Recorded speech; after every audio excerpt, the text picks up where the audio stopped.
చాలా వరకు గూడా డయాబెటిస్ వచ్చిన తర్వాత మాలో ఈ సమస్యలు జూస్తున్నాం సార్. దానికి ముందు మాకు ఈ ప్రాబ్లమ్ లేదంటుంటారు. అంటే డయాబెటిస్ కూడా ఈ ఎరెక్టైల్ డిస్‌ఫంక్షన్ రావడానికి కారణమని అనుకోవచ్చా? లేదంటే డయాబెటిస్ వల్ల ఏమైనా ఈ మెడిసిన్స్ వాడుతుంటారు గదా! దానివల్ల జరిగే ప్రాబ్లమ్ అనుకోవచ్చా సార్? అంటే అసలు ఏం జరుగుతుందండి బాడీలో డయాబెటిస్ వచ్చిన వాళ్ళకి? బేసిక్‌గా డయాబెటిస్ వచ్చినప్పుడు ఏమవుతుందంటే, బ్లడ్ అనేది థిక్ అవుతుంది. సో, హుహుహు. బ్లడ్ థిక్ అయినప్పుడు బ్లడ్ ఫ్లో అనేది తగ్గుతుంది. సో, బ్లడ్ ఫ్లో తగ్గే క్రమంలో అంగానికి సరైన మోతాదులో బ్లడ్ అనేది సప్లై అవ్వదనమాట. ఓకే. ఓకే. సో, అలా సప్లై అవ్వకపోవడం వల్ల ఈ ఎరెక్షన్ ప్రాబ్లమ్స్ అనేవి వస్తుంటాయి. సో, దీన్ని మనం diabetes based erectile ED. Dysfunction ఆ! డీఈడీ అని చెప్పి అంటుంటామనమాట. ఓకే. ఓకే. అండ్ నెక్స్ట్ ఏంటంటే, ఈ హార్మోనల్ ప్రొడక్షన్ కూడా ప్రాపర్‌గా ఉండదు డయాబెటిస్ వచ్చినప్పుడు. హుహుహు. రైట్. సో, రీజన్ ఏదైనా కూడా అంటే మన బాడీలో అంటే డయాబెటిస్ రాకపోయినా కూడా మన బాడీలో మనం తీసుకోవాల్సిన మోతాదు కంటే ఎక్కువ షుగర్ గనుక మనం బాడీలో తీసుకున్నట్లయితే హ్మ్. బాడీ డల్ అయిపోతుంది. బాడీ ప్రాపర్ ఫంక్షన్ అనేది చేయదనమాట. ఓకే. So, okay. అందుకే ఖచ్చితంగా మన బాడీలో కావాల్సిన మోతాదులో అంటే 25 మిల్లీగ్రామ్ షుగర్ అనేది పర్ డే అవసరం ఉంటుంది. హ్మ్. అంతకు మించి షుగర్ వెళ్ళకుండా ఉండడం గురించే మనం ఈ గ్రీన్ టీని అనేది ఇవ్వడం జరుగుతుందనమాట. అంటే చాలామందికి ఓకే. డౌట్ రావచ్చు. ఏంటంటే అసలు ఎరెక్టైల్ డిస్‌ఫంక్షన్‌కి గ్రీన్ టీకి సంబంధం ఏంటని డౌట్ రావచ్చనమాట. అవును.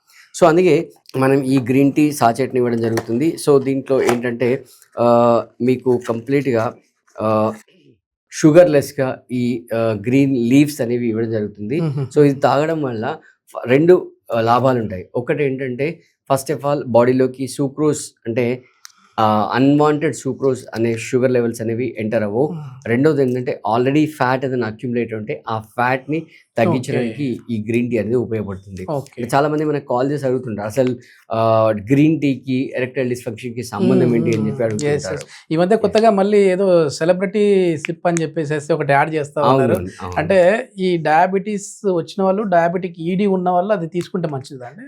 డయాబెటిస్ ఫ్యూచర్‌లో రావద్దనుకునే వాళ్ళు కూడా రావద్దనుకునే వాళ్ళకి అనుకునే కూడా. వాళ్ళు కూడా తీసుకుంటే ఆహాహాహా! వెరీ సూన్ మనం నెక్స్ట్ మంత్ కల్లా లాంచ్ చేస్తున్నాం అనమాట. ఓకే. అది ఓకే. ఎక్స్‌క్లూజివ్‌లీ సెలబ్రిటీస్ గురించి లాంచ్ యెస్. చేస్తున్నాము. యెస్. టేస్ట్ చూసా బావుంది. యాహ్! యాహ్! అంటే తియ్యగా ఉంది. బట్ వాళ్ళైతే తీసుకోవచ్చు డయాబెటిస్ ఉన్నా గూడా. అంటే ఇక్కడ మనం మాంక్ ఫ్రూట్ షుగర్ దీంట్లో యాడ్ చేస్తున్నాం ఓకే. కాబట్టి okay. It's completely plant based sugar. So, okay. మీకు స్వీట్‌నెస్ వస్తుంది. బట్ బాడీలో ఓహ్! షుగర్ లెవెల్స్ స్టీవియా పెరగవనమాట. టైప్ ఏమో. యాహ్! యాహ్! ఓకే. ఇది ఎట్లా సార్? అంటే డయాబెటిస్ ఉన్నవాళ్ళు ఎన్ని నెలలు వాడాలి ఈ ప్రాబ్లమ్ నుంచి దూరం అవ్వాలంటే? అదే అంటే వాళ్ళు కిట్ తీసుకునే ముందు గనక మనకు డిస్క్లోజ్ చేసినట్లయితే అండ్ వాళ్ళ డయాబెటిస్ లెవెల్స్‌ని బట్టి అంటే హ్మ్. ఫాస్టింగ్ షుగర్ ఎట్లా ఉంది? పోస్ట్ లంచ్ ఎలా ఉంది? తర్వాత A1 లెవెల్స్ ఎట్లా ఉన్నాయి? అనే దాన్ని హ్మ్. బట్టి వాళ్ళు కిట్ తీసుకునే ముందే డిస్క్లోజ్ చేస్తే గనక రిక్వైర్మెంట్ ఉంటే మనం ఆ షుగర్ రిలేటెడ్ సప్లిమెంట్ కూడా మనం యాడ్ చేసి ఇస్తామనమాట. But okay. అంటే వెన్ కంపేరింగ్ విత్ నార్మల్ పీపుల్‌తో కంపేర్ చేస్తే గనక వీళ్ళకి కొంచెం ఎక్కువ రోజులు టైం పడుతుంది. ఓకే. ఓకే. ఇప్పుడు టెస్టోస్టెరాన్ లెవెల్ బాడీలో తగ్గిపోతుందని అంటుంటారు గదా సార్! అవును.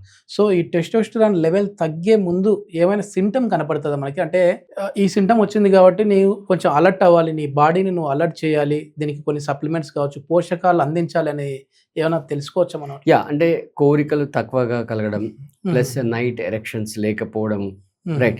For example me digestive system ప్రాపర్‌గా పనిచేస్తుందనుకోండి. ఓకే. రైట్. మీకు మీ నచ్చిన ఫేవరెట్ ఫుడ్ ఫర్ ఎగ్జాంపుల్ మీకు బిర్యానీ అంటే బాగా ఇష్టం అనుకోండి. హ్మ్. ఆ బిర్యానీ చూడగానే మీకు మౌత్ వాటరింగ్ వస్తుంది. యెస్. యెస్. మామూలుగా తినేదానికంటే ఒక 2 ముద్దలు ఎక్కువ తింటారు. హ్మ్. సో, హ్మ్. అలా ఒక అందమైన అమ్మాయిని చూడగానే ఫీలింగ్స్ రావడము, కోరికలు రావడము, హుహుహుహు. ఫోటో చూడగానే లేదా ఏదైనా మూవీలో చూస్తున్నప్పుడు హ్మ్. కోరికలు రావడం హ్మ్. ఇట్లాంటివి గనుక సహజం. ఇవన్నీ కూడా ప్రకృతి సహజము. ఓకే. ఓకే. రైట్. దాన్నేదో మనం అబ్నార్మల్ క్వాలిటీ కింద తీసుకోకూడదు. హ్మ్. ఇవి సహజంగా జరగాలి.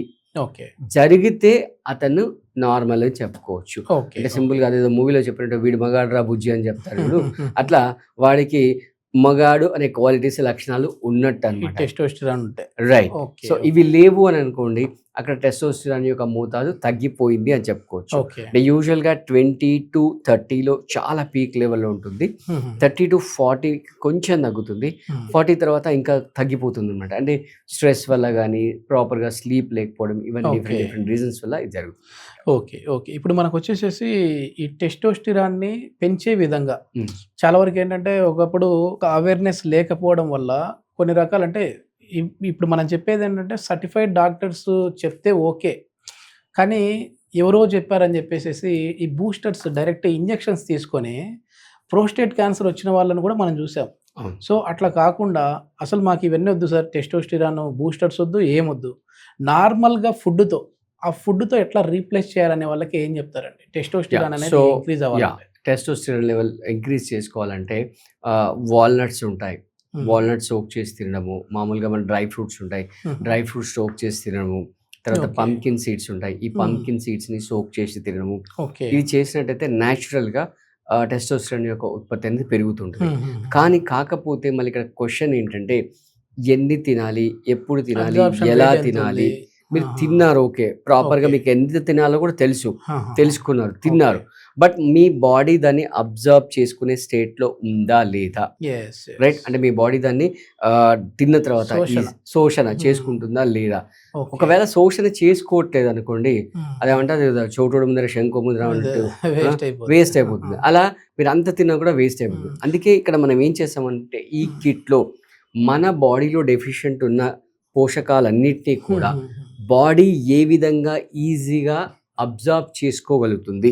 ఓకే. ఎటువంటి సిట్యుయేషన్‌లో ఉన్నా కూడా. మెయిన్ ఏముంది మీ దగ్గర టెస్టోస్టెరాన్ లెవెల్‌ని పెంచేది సో ఈ కిట్‌లో? టెస్టోస్టెరాన్ లెవెల్ పెంచడానికి ఇక్కడ మనకు షిలాజిత్ ఉందన్నమాట. ఓకే. సో ఈ షిలాజిత్‌ని ఒరిజినల్ షిలాజిత్‌ని రైట్ హుహుహు. ఏం చేసామంటే జింజర్ అండ్ హానీ స్టిక్‌తో కలిపి రైట్. హుహుహు. సో ఇక్కడ ఈ జింజర్ హానీ స్టిక్ అనేది మనం తయారు చేయడం జరిగిందన్నమాట. హుహుహుహు. ఇది ఒరిజినల్ షిలాజిత్. తర్వాత ఎంత మోతాదులో కావాలి అంటే యాక్చువల్‌గా మనం ఇదంతా కూడా ఒకే బాక్స్‌లో 30 డేస్‌కి సరిపడా ఇవ్వచ్చు. బట్ హుహుహు. ప్రాబ్లమ్ ఏంటంటే ఒకరోజు ఆ పర్సన్ తక్కువ తినొచ్చు. ఒకరోజు ఎక్కువ తినొచ్చు.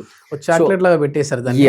అలాంటి ప్రాబ్లమ్స్ రాకుండా ఉండకూడదని డైలీ ఎంత క్వాంటిటీ తీసుకోవాలి. ప్లస్ హనీ అండ్ జింజర్‌తో కలిపి ఒక చాక్లేట్ లాగా మీరన్నట్టుగా ఎగ్జాక్ట్ చాక్లేట్ లాగా హుహుహు. 30 స్టిక్స్ మీకొస్తాయన్నమాట. So okay. డైలీ ఒక స్టిక్ మనం ఇది యూజ్ చేస్తూ ఉండాలి. ఓకే. So okay. అంటే ఇక్కడ 2 విషయాలు ఏంటంటే ఫస్ట్ క్వాంటిటీ, సెకండ్ మన టంగ్ యాక్సెప్ట్ చేయాలి. అందుకే హుహుహు. దీంట్లో జింజర్ అండ్ హనీ 2 కలిపేసామన్నమాట. ఓకే. ఓకే. యాహ్!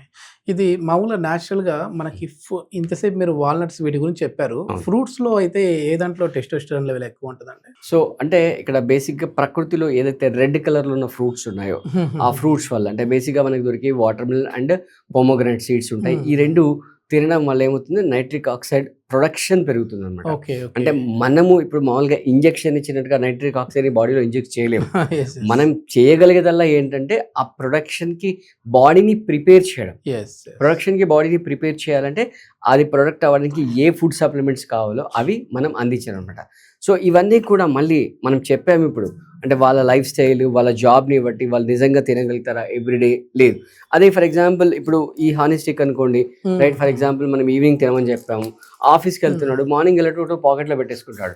పాకెట్‌లో యెస్. పెట్టేసుకొని ఈవినింగ్ టైమ్‌లో తినేసాడనుకోండి హ్మ్. సరిపోతుంది. అవును. అదే ఆ వాటర్ మిలన్ తీసుకెళ్ళాలి, పోమోగ్రానేట్ తీసుకెళ్ళాలి. కానీ అదంతా అబ్జార్ప్షన్ ఎంతుంటదో అబ్జార్ప్షన్ తెలియదు. ఎంతుంటుందో తెలియదు. ఓకే. సో, ఇవన్నీ ఇష్యూస్ ఉన్నాయి కాబట్టి ఇలా మనం ప్రతి సప్లిమెంట్‌ని ఈ హ్మ్. విధంగా హ్మ్. ఇండివిడ్యువల్ సాచెట్‌లో మనం తీసి ఇవ్వడం యెస్. జరిగిందనమాట.